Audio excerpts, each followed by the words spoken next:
বাড়িতে মারবো, হাটে মারবো, বাজারে মারবো। আমরা মনে করেছিলাম জামাতে ইসলামী ছাত্র শিবির তারা 16 বছরের গোসা খাইয়া কিছু সোজা হয়েছে।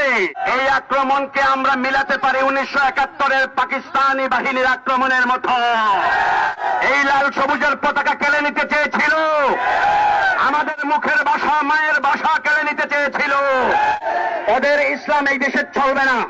এদেশে চলবে শাহজালালের ইসলাম, এদেশে চলবে শাহপরানের ইসলাম।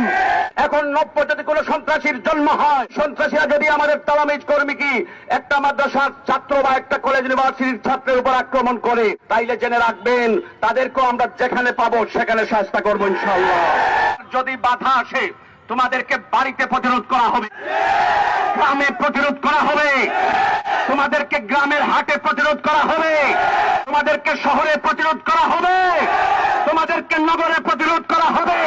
ওই প্রতিরোধ করার জন্য যত কিছুর প্রয়োজন প্রস্তুতি নেওয়ার তালামিজ ইসলামিয়া সেই প্রস্তুতি নিয়ে আছে। কথা বলো ঠিক কিনা? সুস্পষ্ট আমি আমার আহত কর্মীকে জিজ্ঞেস করেছি, আমার এই মোবাইলে আমি রেকর্ড রেখেছি, ভাই কেন তোমার উপরে আক্রমণ করেছে?